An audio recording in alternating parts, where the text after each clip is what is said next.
La totalité des événements que vous allez voir durant cette vidéo sont des événements réels. Il est 1h du matin et vous regardez Thread Paranormal. Aujourd'hui, je vais vous dévoiler l'histoire de Coralie, mère de 2 enfants et âgée seulement de 22 ans. Et oui, cet épisode est un épisode extrêmement spécial car il s'agit en réalité d'un témoignage d'une personne qui a gentiment accepté de m'expliquer absolument toute son histoire dans les détails. Bref, ça va être vraiment stylé et un peu flippant, hein. Je ne sais pas pourquoi je tourne toujours des vidéos extrêmement tard, c'est absolument pas une bonne idée, Noah, hein. Si tu veux pas dormir cette nuit, c'est une possibilité, hein. Après, tu en fais ce que tu veux, t'inquiète. Mais évidemment, tu n'oublies pas notre petit rituel, tu m'ajoutes sur Snapchat et Instagram. Si tu kiffes bien les threads et les trucs de ce genre, tu vas aussi te faire plaisir sur ces 2 petits réseaux sociaux. Bref, tu pratiques le dab. C'est parti, right now, 1, 2, 3, yeah. 2000 likes, nouvel épisode, bro. Ouais, non mais j'augmente. Non mais écoute, bon, à un moment, on se tape du 5000 likes sur des épisodes complètement random, donc je suis là en mode, je sais pas combien je dois mettre la barre, là on est un peu... On commence. La famille de Coralie est en réalité une famille qui est réputée pour être maudite. C'est une famille avec laquelle les événements paranormaux ne cessent et ne cessent de s'enchaîner. Ou en tout cas, à une époque, n'ont pas cessé de s'enchaîner. Tout a commencé lorsque sa mère, qu'on va appeler Lucie dans cette vidéo, est partie avec son frère dans une famille d'accueil. Ils avaient à l'époque respectueusement seulement 2 ans et 5 ans. Ils avaient donc emménagé dans une grande maison, un peu aristocrate, tu vois, un peu la maison qui se met relativement bien. Et à cette époque-là, il se passait pas grand-chose, hein, je vais pas de mytho. 2 ou 3 événements, mais vu qu'ils étaient très jeunes, ils s'en rappellent pas très bien, et c'est complètement normal, tu vois, peut-être c'était juste l'imagination à cette époque de la jeunesse, hein, mais il y avait des événements comme par exemple, comme un beau soir où ils rentrent dans leur chambre, et ils voient que les rideaux sont pas appuyés contre la fenêtre, mais sont en haut, contre le plafond. Holy fucking shit. Ça doit quand même faire relativement flipper, hein. Autant te dire qu'il y avait absolument pas du tout de vent, hein. C'est-à-dire que les rideaux étaient juste comme ça. Genre la gravité l'a fait... Plus tard, Lucie et Franck commencent à grandir et ils deviennent adolescents. À cette époque-là, Franck avait déjà à peu près 17-18 ans et il commençait à faire des conneries. Ado, tu connais les bails, ça part un petit peu en couille, hein. Bon, petite crise d'ado des familles, il commence à faire de l'urbex. Sauf que c'est pas de l'urbex en mode le grand JD, en mode chill, en mode vraiment stylé, tu vois. Là, on est sur de l'urbex, alors pas bien du tout, tu vois. En mode tu arrives, tu pètes les vitres, tu commences à voler quelques trucs dans les maisons, etc. Bref. Pas cool. Et là, un des premiers vrais événements arrive. Un jour, Franck a décidé de cambrioler une maison qui était catégorisée comme hantée. Ils sont entrés dedans et ont constaté des trucs bizarres, comme une vierge sans tête, et juste au-dessus de la porte d'entrée. Ils ont donc décidé de prendre quelques bijoux et de se barrer. Peu de temps après, il a commencé à se passer des événements assez étranges dans leur appartement. Les tiroirs qui s'ouvrent tout seuls, notamment, là où étaient rangés les bijoux, ou des bruits d'ambiance oppressants. Elle m'explique ceci. Ma mère m'a raconté que ce qui l'y avait le plus marqué de cet épisode, c'était les croix à l'envers, sous forme d'ombre, qui glissaient sous leur mur. Une fois qu'ils avaient encore retrouvé les rideaux collés sur le plafond, alors qu'il n'y avait pas de fenêtre ouverte. Ils ont donc demandé à leurs amis un petit peu s'ils avaient des choses à faire, et leurs amis leur ont clairement dit de éventuellement contacter un prêtre si on a à faire quelque chose d'un peu paranormal et un peu, tu vois, avec des croix, on est quelque chose sur un petit peu satanique, on est quelque chose sur un peu pas ouf, tu vois, le genre de truc qui se passe dans les films et qui est pas fun, hein. Bon, tu vois, le moment où t'as dans le film inspiré d'une histoire réelle, là tu as l'histoire réelle, tu vois, genre. Donc du coup, évidemment, ils contactent un prêtre et leur prêtre leur dit de ranger ces putains de bijoux et de les remettre là où ils les ont pris. C'est ce qu'ils font et donc depuis, plus vraiment d'événements paranormaux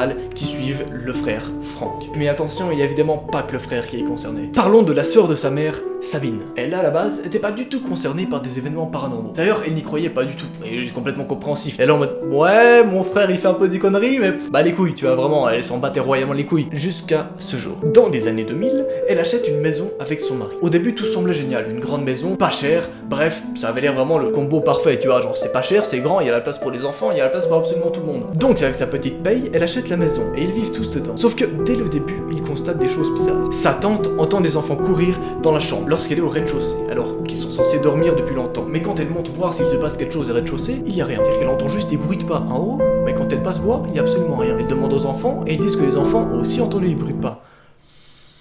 C'est un petit peu chaud, mais encore une fois, rien de concret. Jusqu'à ce que je vais vous raconter tout bientôt. Un jour, au rez-de-chaussée, elle fait sa petite vie et elle entend soudain des enfants pleurer en haut. Elle se dit que c'est donc sa plus petite fille, Déborah. Elle monte voir encore une fois et Déborah dort. Notez qu'il est 1h du matin à ce moment-là. Elle a d'abord pensé, parce que je reprécise, elle ne croyait pas du tout au paranormal, elle a d'abord pensé que c'était juste Déborah qui a fait un cauchemar et qui s'était rendormie juste après, donc limite, pas trop de soucis. Sauf que cet événement arrive très souvent. Un soir, il y a même son fils Dylan, le plus grand des deux, qui avait à l'époque même déjà 15 ans, quelque chose comme ça, donc vraiment le mec était âgé, tu vois, genre c'était pas un petit bébé qui flippait. Et il vient le voir en lui disant qu'il en a marre qu'on tambourine à sa porte. Il était persuadé que c'était sa sœur, sauf que sa sœur ne fait rien du tout.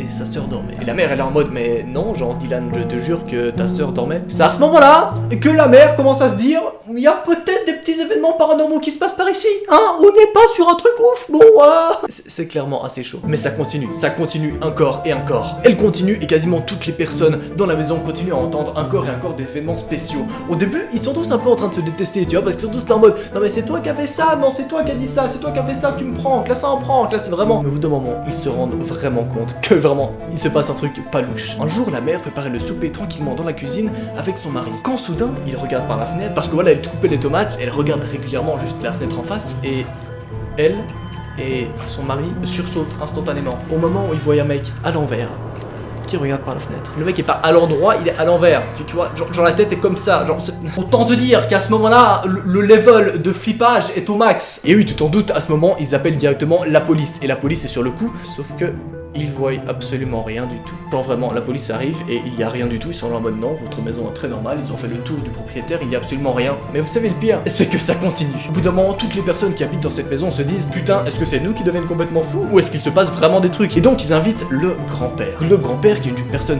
très sérieuse et qui ne croit absolument pas au paranormal. Vraiment, lui, il s'en va royalement les couilles, tu vois. Et donc il invite.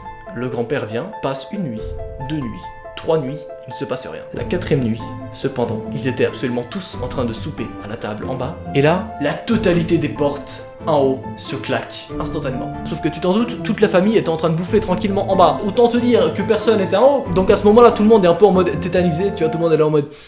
C'est violent comme coup de vent, hein. Et le grand-père évidemment est là en mode mais non, vous inquiétez pas, vous avez juste oublié de fermer les fenêtres les gars, c'est tranquille. Il monte, les fenêtres sont fermées. Il est là en mode ouais non mais j'y crois pas trop. Et il redescend, et au moment où il commence à descendre les escaliers, la lampe qui est au-dessus de lui clignote et les volets se ferment. Non mais il flippe. Non mais le grand papy de 60 ans flippe excessivement, hein. C'est-à-dire que descend, il est là en mode appelez la police, on part de cette maison instantanément. Et depuis ce jour, la totalité de la famille a déménagé de cette putain de maison. Et vous voulez savoir le pire, c'est que il y a des nouveaux propriétaires qui ont acheté la maison. C'était à l'époque des personnes aisées qui avaient un boulot aisé. C'est-à-dire que vraiment, ils se mettaient bien. Tu vois, ils étaient chill. Vraiment, ils avaient pas mal d'argent. Et il y a un an, ils l'ont retrouvé à la rue. Ils ont retrouvé les nouveaux propriétaires à la rue. Cette maison ne porte pas la bonne chance. Je préfère te dire directement, on n'est clairement pas sur une maison relativement chill. Bref, il s'est passé des trucs putain d'horribles dans cette maison. Et ce que je trouve déjà assez ouf, c'est que la meuf m'a apporté une quantité astronomique de screenshots et d'images. Et vraiment, genre même les numéros, la police, le jour où ils ont appelé la police, le contact de la police qu'ils ont appelé. Donc vraiment, il y a énormément d'infos. J'étais là en mode, ok, il faut que j'en fasse une vidéo. Non mais parce que des témoignages comme ça, j'en ai pas tous les jours, tu vois. Donc vraiment, c'était extrêmement ouf. Merci de m'avoir fait ton témoignage. Après, évidemment, tu y crois ou tu y crois pas, tu en fais ce que tu veux. Moi je trouve que dans tous les cas, même si c'est une histoire inventée, elle est complètement géniale. Et si c'est pas une histoire inventée, je me pisse dessus. Là, non mais là c'est une fontaine en dessous, tu vois. Non, on est vraiment sur la fontaine. Bonjour.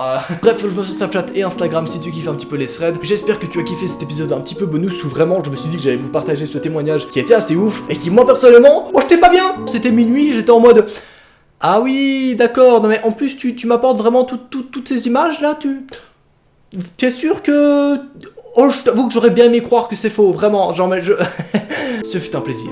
2000 likes, nouvel épisode. Bref. Allez, salut!